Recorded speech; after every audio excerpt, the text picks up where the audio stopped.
سے محبت نہ کریں. اور ہمارا عقیدہ ہے کہ اس چیز کو ہم سمجھتے اور جانتے ہیں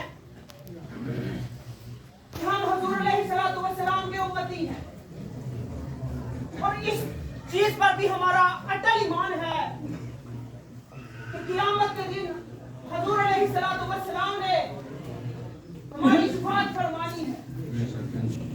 تو جب ہم یہ قرآن کی آیت سنیں, جگہ جگہ پر حضور علیہ السلام نے خود بھی فرمایا کہ جو دنیا میں مجھ پہ کثرت سے درود پڑے گا, کل میں قیامت والے دن اس کی خود شفاعت کروں. لیکن کیا بتانے کے باوجود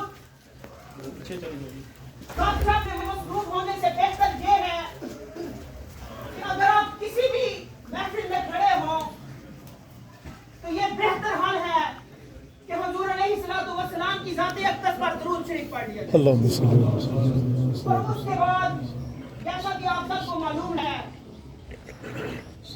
کہ آج میری دادی جان ان کا انتقال ہوا, اور جنازے کے لیے ہم سب یہاں پر اکٹھے ہوئے. ایک جمع غفیر یہاں پر موجود ہے. میں نے قرآن مجید فرقان حمید میں سے 29واں پارہ دوسری آیت اس کا کچھ حصہ آپ کے سامنے رکھا ہے.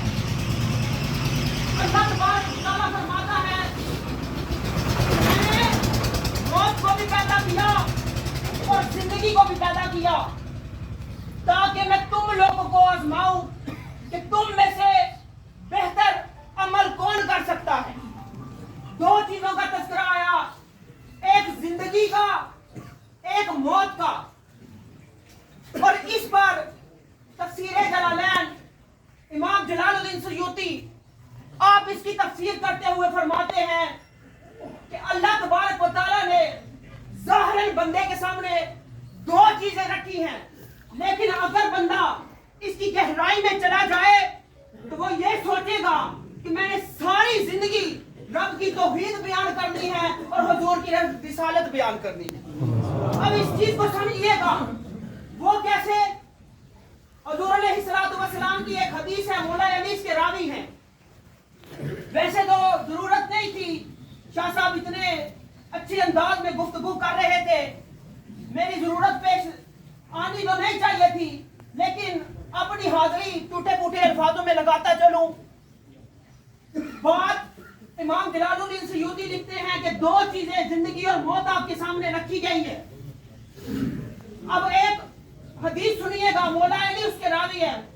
حضور علیہ السلام نے فرمایا کہ تم قبروں کی زیارت کیا کرو, اس سے تم اپنی موت کو یاد رکھا کرو گے کہ ایک نہ ایک دن تمہیں بھی موت آنی ہے. اور اسی کی تفسیر کے ضمن میں وہ ایک اور آیا بھی ذکر کرتے ہیں, کل نفس ذائقۃ الموت. اے انسان یہ مت بھول جا کہ تو ساری زندگی کے لیے یہاں موجود رہے گا. ہر نفس نے, ہر ذی روح چیز نے موت کا ذائقہ چکھنا ہے.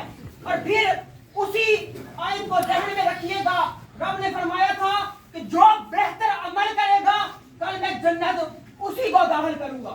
اور دوسری بات یہ کہ کل نفس ذائقۃ الموت, اس کے آگے سنیے گا ثم علینا ترجعون. رب نے فرمایا کہ موت کا مزہ تو ہر نفس نے چکھنا ہی چکھنا ہے, لیکن یہ یاد رکھیے گا کہ واپس تمہیں میری طرف ہی لٹایا جائے گا, پھر حساب و کتاب ہوں گے. ویسے تو آج کل ہم یہ زیادہ تر سنتے رہتے ہیں کہ 3 سوال منکر نکیر کریں گے, من ربو کا, ماں دینو کا, ماں کنتا تقول فی حق حاضر رجل, کہ تیرا رب کون ہے, تیرا دین کیا ہے. اور حضور علیہ السلام کی قبر انور کے اندر تصویر پیش کی جائے گی تو آپ سے پوچھا جائے گا بندے سے کہ بتا کہ تو ان کے بارے میں دنیا میں کیا کہا کرتا تھا. اب یہاں پر 3 سوال ہمیں بتائے جاتے ہیں کہ یہ سوال ہوں گے, اس کے بعد ختم. میرے عزیزوں یاد رکھیے گا, اگر یہ سوال قبر انور کے اندر ہونے ہوتے اور اس کے بعد کوئی حساب نہ ہونا ہوتا تو اللہ تبارک و تعالیٰ اہل بیت کی مودت کبھی انسان پر فرض نہ ہوتا. اللہ تبارک و تعالیٰ نے اہل بیت کرام کی مودت انسان پر